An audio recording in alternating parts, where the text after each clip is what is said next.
What's up, brother? Do you get that reference? Is it Step Brothers now? No, it's not. It's not. I don't. Okay, how old you have what, a 10-year-old son? Yes. All right. When you get home, go up to him and go, "What's up, brother?" Just like that. And I will guarantee you he knows what you're talking about. Then I guarantee you I hate the reference then. It's a reference. Okay. It's at YouTube. It's it's more of like, do you know what Twitch is? Like, do you know what Twitch kind of and TikTok? It's like it's a streamer. Okay. It's a kid that's a streamer, and he's like taking over the sports world right now. Is he the one that has no athletic ability, but he's in sports or something?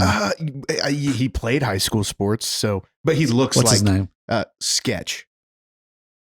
He wears these glasses like this. He kind of has like a persona. It's not his real personality, but that he kind of carries when he streams, and he squints through his glasses and he does where the game lives on has sunken to the depths of 10-year-old YouTube. No. Honestly, if you have been watching like around the sports world, like just take a little sneak peek. It's really, really big right now. People doing like "What's up, brother?" "What's up, brother?" Yeah. All right. And so what's a sketch? Sketch. Sketchy. Sketch. Sketch. Okay. Yeah. They all kind of have odd names like that. Okay. But he kind of has become popular. What's his niche? What's he do? So he streams Madden. He streams games of Madden that he plays online. Okay. And the thing that people find is like funny is while he's playing, he will call audibles out. Like not like make an audible on the game. He just pretends like he's calling audibles. Oh, like Omaha. Yep. Okay. He'll be like, check Tuesday. And like people watch him and they think it's very entertaining. But the world is ending in the next. I mean, are you kidding me? The internet is something that we don't even fully comprehend yet. I just can't imagine growing up. I mean, when I grew up, of course, it's forever ago, but we had no cell phones. We had no, I mean, video games. It was in television, Atari. I mean, it wasn't. And so we spent our time outside. I mean, drinking out of a water hose and climbing trees and riding bikes. And it's weird. Now my son walks around with headphones on and an iPad and apparently watching some dude named Sketchy to play Madden or whatever. It's so the thing that always bugs me is like generational indicators used to be very distinct. Like you had a Walkman and your dad listened to the radio and then before him, they listened to the tube, right? Yeah. But now it's like, I mean, I remember when like you couldn't even like play your music on, like a digital interface. Yeah. And now it's like you get it from the cloud like and you stream it. I was actually at Walmart the other day walking back in the electronics section and happened to glance over and like there used to be every Tuesday, new music, like the Taylor Swift released her Dead Poets Society or whatever it is. And people would wait in line to buy the CD on a Tuesday because that's when it came out. Yep. And now it's like at 12:01, it like downloads to their phone. Like they don't know I was just thinking I was at Walmart looking and like the CD section used to be aisles and now it's like this little tiny, because I mean, my truck has a CD player. I mean, it's a 2018, but I don't listen to CDs anymore. And you used to listen to the whole CD. Yes. You had your whole CD. Yeah, your flip with all your CDs in it. And they get all scratched up, and who knows where the cases went because you never needed them anymore. But I am what they sometimes refer to as a zillennial. I'm not old enough to be a millennial. We refer to you by something else, but it's not zillennial. But I grew up in a really weird time in the fact that I barely remember like life like before the internet and before social media. But I still do recall it. But for the most part, I grew up in that era, of the internet craze. I remember before cell phones, it was beepers. Like people would have beepers, and it was like I won't say this was the coolest thing ever at the time, but looking back, how dumb was a beeper? I mean, it was like, you can call this and you can't talk to them. Yeah. But it was like 911, which meant find a payphone somewhere and call home, I guess. But anyway. Yeah. It's a different world. I was probably in like 7th grade, sometime junior high, when people started you'd start seeing people with an iPhone. And it was like, holy cow, what is that? I can't remember the iPhone come out because I remember my first cell phone, it was like big, like it didn't fit in your pocket kind of thing. Really? But I don't remember when the iPhone came out. It would have been early 2000s. Like 05, because BlackBerry was like the thing when cell phones first really. Yeah. They had the one where you flip up and had the little keypad on it. There was one with like a little, like they had a little cursor wheel on it, you know, like stuff like that. Isn't it crazy though? But now you just, or you had to hit the button 3 times or 2 times for this letter or 3 for that. Was so dumb. Kids could never. The thing that gets me is like you ask somebody like, hey, take a picture, like pretend like you're taking a picture, and like you go like this, right? But then little kids are like, they're holding their phone out. They're like taking a selfie. I saw a video the other day. It was a couple of kids, and they sat them down with a rotary phone and told them to dial this certain number, and they were just looking at this phone because they didn't know how to make it happen. But when I was a kid, because now I mean kids, they just you get on your phone, you can call long distance, you can call whatever. It doesn't matter. You don't have to know people's numbers. But exactly. Well, that's what I said. I don't know anyone's number. I just call so-and-so. But when I was growing up, we had a budget phone plan that allowed us 1 phone call per day, and any call over 1 was $0.25. Of course, we had the rotary dial phone, so we weren't allowed to call our friends because it cost $0.25 every time we called. And so I can remember my parents would call my aunt and uncle if they wanted to talk to them. They'd call, let it ring once, and hang up, and then my aunt and uncle would call back because it wasn't wasting one of our phone. It was just a different. That's time. Weird. So I think sometimes about those like historically obsolete things that I grew up with that are already just like a phone book. Oh I was like, I couldn't live without a phone book growing up, and now you don't even need it. Or like, here's a good one. Movie rental store. Oh man. Like think about that in the whole span of history. Yes. That's something that. Well, even track it down if you can find a documentary anywhere on the Blockbuster versus Netflix. Yeah, Blockbuster was, I mean, Friday night when you're going to the new release wall. Yeah, and there'd be like 25 copies of the hot new movie, but you hope that there was still one in. Yep. You know, Be Kind, Rewind, but Blockbuster, and then Netflix was. I mean, you had to like plan 3 days ahead. Hey, I want to watch a movie, so I need to order it now. So it comes in the mail. Yeah. You get discs in the mail, and you had to like think, okay, it's Tuesday. I want to watch such and such Friday. I better order it today. And now just to look back at like, and I listened to a documentary once on Blockbuster versus Netflix because they were rivals.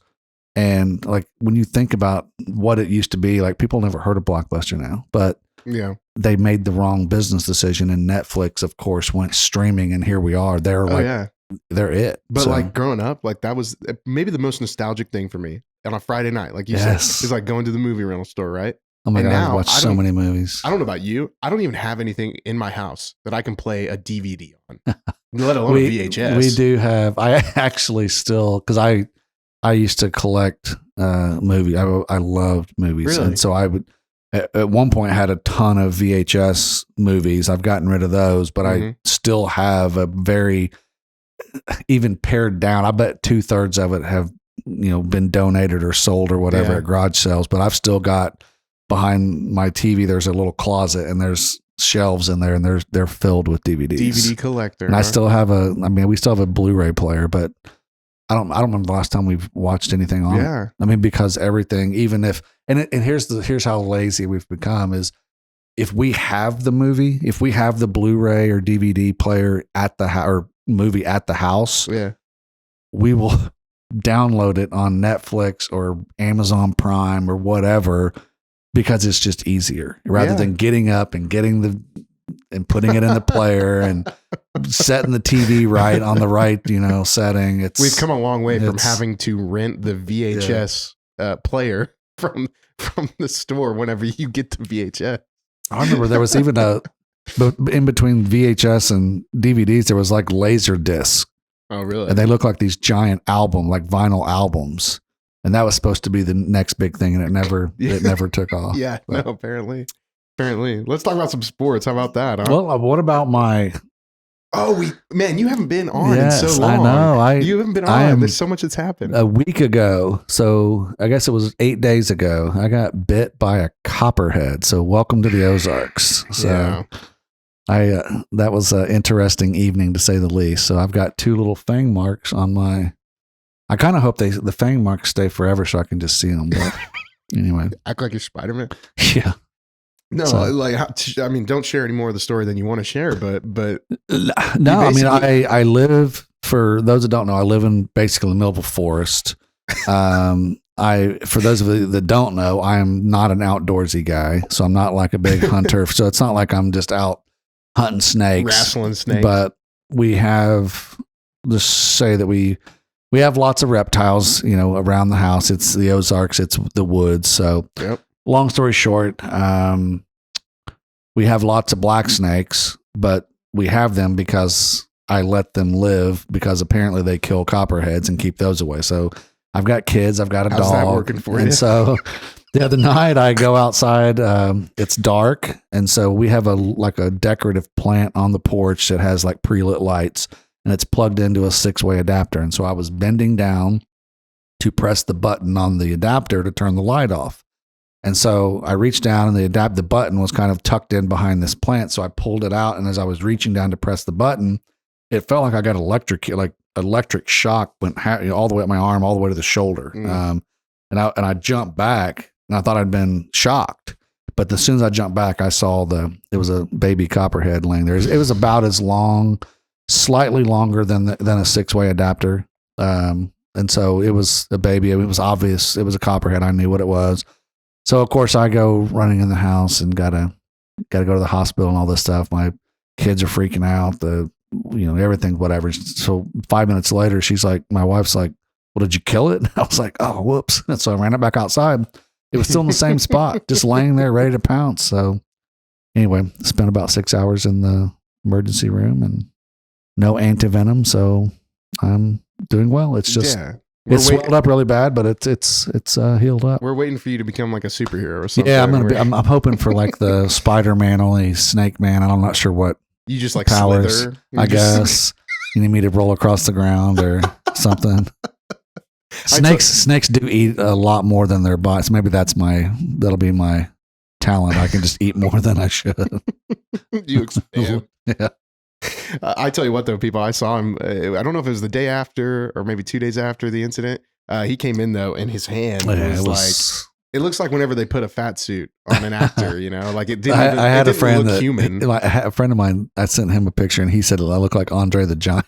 Yeah, no, but yeah, no, glad that you're doing all right and you're back. And luckily, you didn't have to pay the hefty price for the antivenom. No. Yes. Yeah. That was the other thing apparently a bag of antivenom is $57,000. Yeah.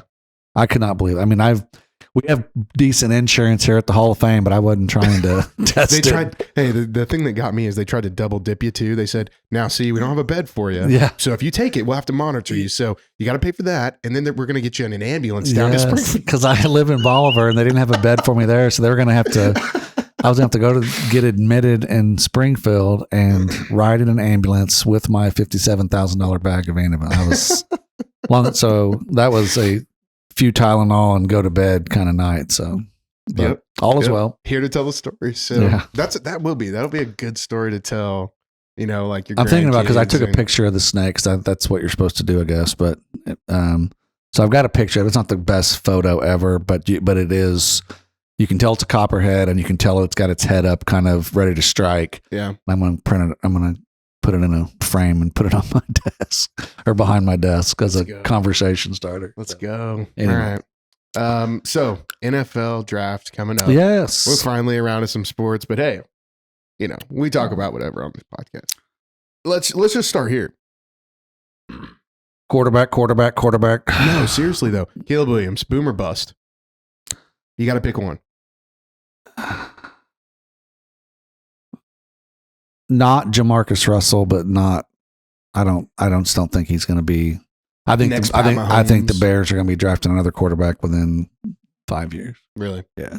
I don't know if I said it on here, but I've told several people if I were the Bears, I would have kept Fields. I would have traded that first overall pick for capital. That's what I would have done. I mean, I'm not saying that Caleb Williams just can't play quarterback. It's just, I worry about his almost personality, his traits like that. Like all of these rumors that he's going to pull an Eli and not play for Chicago or disinterest. I don't know. He just doesn't strike me that he's committed to. Yeah. You know, we just had Peyton Manning here a few months or a few weeks ago. I mean, somebody like that's coming in with a, you know, he's got the reputation of I'm going to outwork you. I'm going to out prepare. You know, there's other ones that I don't know. I just am concerned about it. Yeah. I don't know. I wouldn't be surprised all this hustle and bustle about the QBs in this class. I wouldn't be surprised if somebody who's not getting a lot of attention ends up maybe being the best QB in this class. Maybe not. I could be wrong. I totally agree with you though. I was an OU fan. I still am an OU fan, but I remember watching Caleb Williams high school highlights when he'd committed.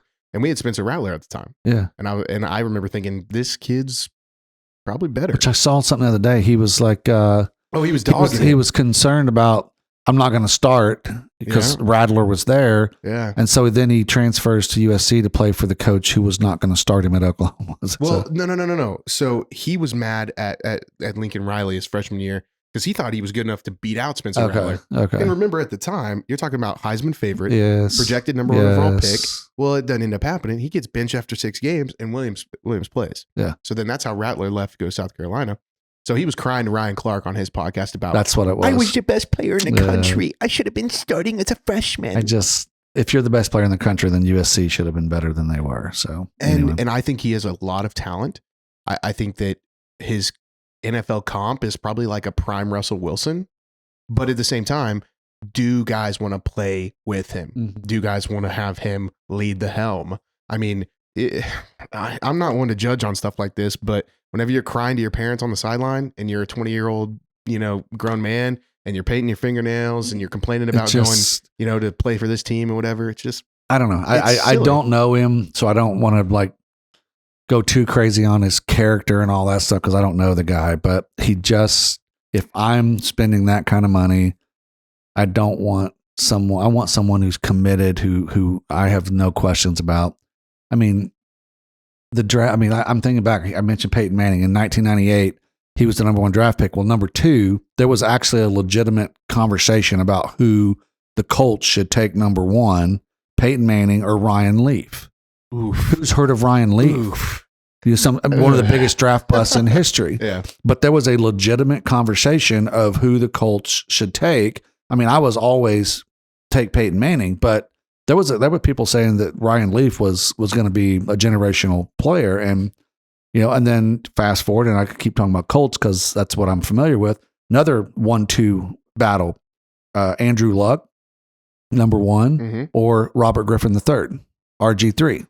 Who wouldn't have been a bust, but he got hurt. Yeah, that's what I'm saying. So, and Andrew Luck got hurt and he's out of the league. So Jamarcus Russell was a can't miss prospect, and he's probably the biggest draft bust in history, taken number 1 by the Raiders. And I don't know.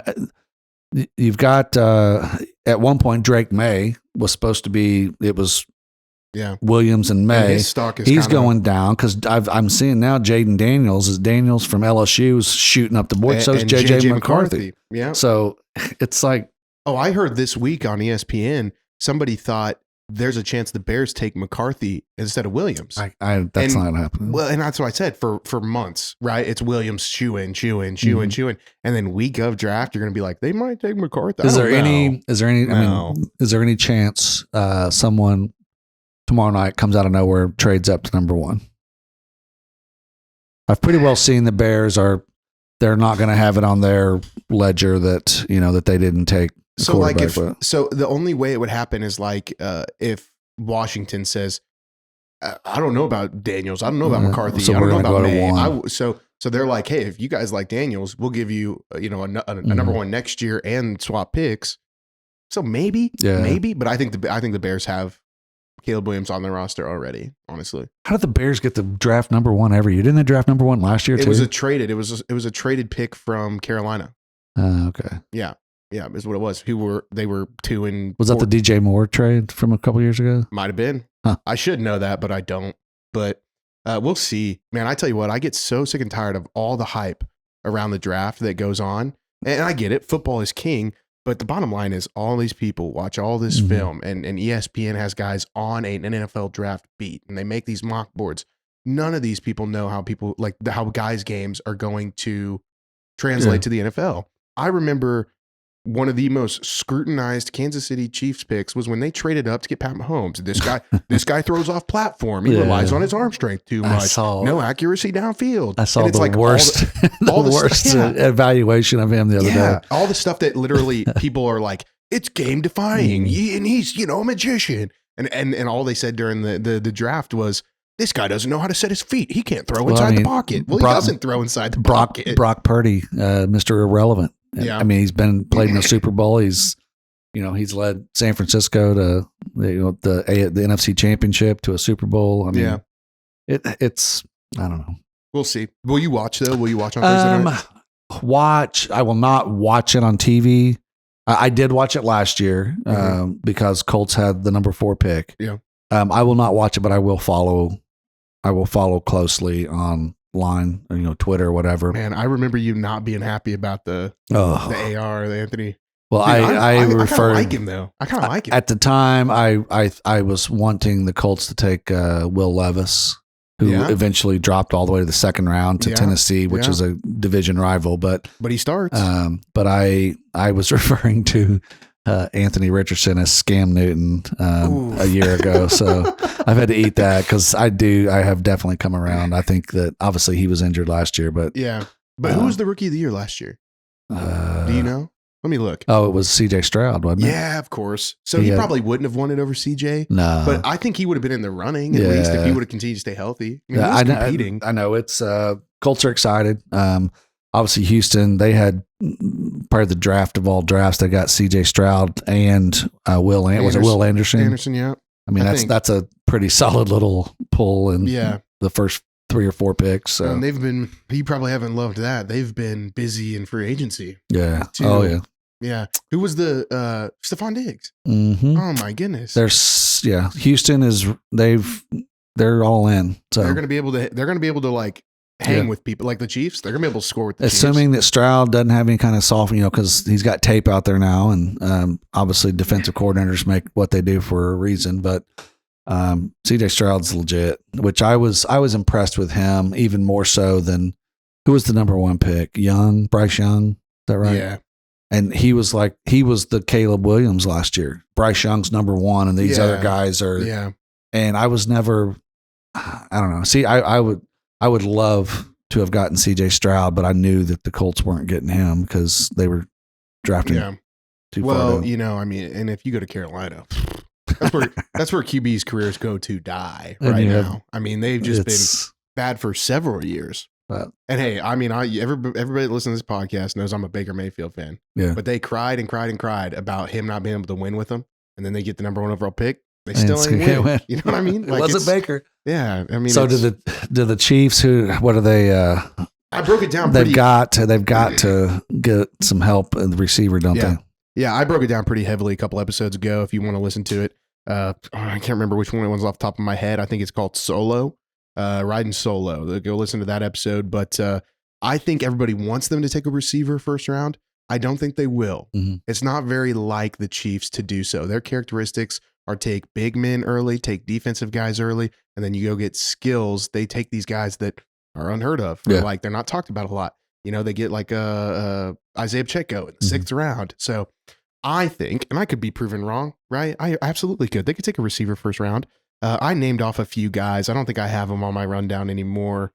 But somewhere in like the third round, maybe 4th, I think they're really going to be shooting for a deep field threat type of receiver. Well, this supposedly this draft is loaded with wide receiver talent. So that's the type of downfield threat that you could get from a Western Kentucky or somewhere like that that I've never heard of. But obviously these scouts have. So sometimes you hit, sometimes you miss. They got a guy like Sky Moore, and he's not really quite what they'd hoped him to be. I don't think.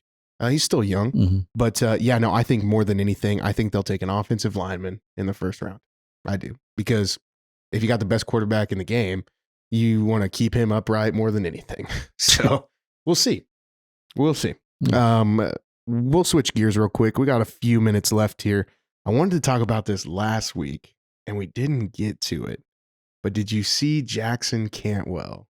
Oh my gosh. Posted the national high for shot put. He keeps posting because every time he goes out and picks up a discus or a shot put, he's setting a new record. So, but he has the national best, which, and I'm pretty sure that there's a fellow, because he's a sophomore, right? I think that's right. And I think he has a fellow classmate, another sophomore at Nixa, who's got like the number 3 throw in the state. Yeah, he's close. Which, I mean, congrats to this guy. But your teammate is like the best in the country, and you're the same grade. I mean, where's Nixa getting these kids? What's in the water down there? But obviously Jackson Cantwell, Christian Cantwell, Terry Cantwell, his mom and dad, great parents. He's got great genetics in terms of throwing. But he's just driven. I mean, the kid has got. I don't know that I've never known of a more driven kid to be the best at what he's doing. He's just absolutely committed. So absolutely impressive. Let me make sure. Father is an inductee. Yes. And I think the mother is she's received a win award. Yeah, award recipient. I'm pretty sure Christian, the father's Olympian, and I know. I'm pretty sure Terry Cantwell. I know she was a standout in college. I think she may have like Pan Am Games, maybe. Something like crazy. that. So he recently had an interview. I think it was since he put up the number 1 shot put throw in the nation this year, asking about his future. Yeah. And he said, it's still to be determined for basketball. He doesn't even know if he's going to finish basketball in high school, which is understandable. And he did say football is my ticket. But whenever you're putting numbers on the shot and disc, isn't he like a foot off of the Olympic, or like 2 maybe, like maybe what 2. Won the Olympics? Yeah, something like that. He's definitely at a point right now, I think, where he could possibly compete for trials. And there's some distance to go. But I don't know, even if you are, one of the top recruits in football in your class, I don't know how you just give that up when you go to college.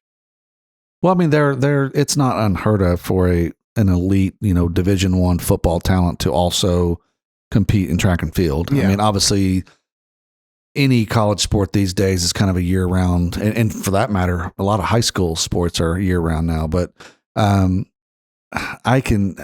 don't think I would imagine. I agree with him. Football's the ticket in terms of and if you're looking at career and money and things like that, absolutely. future. Absolutely. I mean, a 6'8", strong as an ox lineman. I mean, who's improving. Yeah. Like every single time he steps on a football field, he's getting better. And so imagine where he's going to be in 2 years when it's time to step off to a college. There are plenty of, half the SEC schools are good in football and have elite track programs. Off the top of my head, I'm thinking Tennessee, LSU, Arkansas, LSU. Florida State is not in the SEC, but they've got an elite track program. Yeah. And so I definitely think that, obviously in terms of football, he's going to have his pick of the litter, so to speak, in terms of everybody's recruiting him.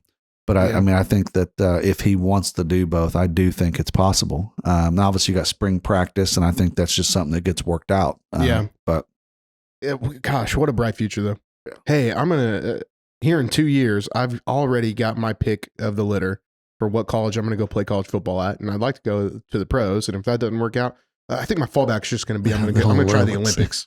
My gosh, we don't get talent like this. No. Okay, there is good brands of high school sports around here, but we don't get nationally recognized recruits around here very often. Is it possible that he's the number 1 ranked recruit in the country in 2 years as an offensive lineman? Is possible? I don't know. It's possible. I think that I definitely think it's possible that he's the number 1 ranked offensive lineman overall. Now, whether he's the number 1 overall recruit, the last one that we had in these parts was Dorial Green Beckham. That's been what, 12 years ago. He was a 2012 grad. So it's not unheard of, but he was a wide receiver. So yeah, but that's about as frequent, I would say, as you can probably expect it. So, but it's cool just to see he posted the highest throw in the nation, I don't know. I don't know enough about the numbers of if I saw he threw 72 3 3/4. Which that doesn't mean anything to me, but I'm sure that. But I remember like the very first meet of the year, or one of the first ones, he threw it out of the pit. Like they one hops out or something. Yeah, it's crazy, unbelievable. But I would love to compare it to the Olympic trials that are going on right now and see where he's at. Bright future. Absolutely, absolutely. Speaking of somebody who had a bright future, somebody that retired real quick. Shout out Jaden Cox. Yes. Absolute Missouri beast. One of the coolest traditions, wrestling. You take the shoes off, you leave them on the mat. That's a signature that you're retiring. And the way I understood it is it was not announced. That was a spur of the moment. There had been talks, but he had not said this is my last match, is the way I understood it. Yeah. And so he finishes the match. He takes the shoes off. Of course, standing ovation, because that crowd obviously understands wrestling, but an absolute beast. Most would say he's the greatest wrestler in Mizzou. Mizzou wrestling is elite program. Yeah, absolutely. He's the best in program. I mean, there'd be an argument for Ben Askren and some others, I guess. Yeah. But obviously, just a whale of a career. Yeah. Yep. Absolutely. So, if you made it this far in the episode, thanks for joining us. We love breaking down everything going on from retiring wrestlers to high school phenoms to snake bites and snitch or stitch or sketch, whatever. Sketch, yep, absolutely. If you made it this far, though, hello, brother. Is that what it is? What's up, brother? What's up, brother? Special teams, special plays, special players. That's another one. Anyway, leave us a review. Follow us on social media. Stay up to date with everything happening at the Missouri Sports Hall of Fame. We have new episodes every Wednesday. Apple Podcasts, Spotify, and YouTube. Byron. I'll see you next week. See you, brother. See you, brother. We'll see you next time on another episode of Where the Game Lives On.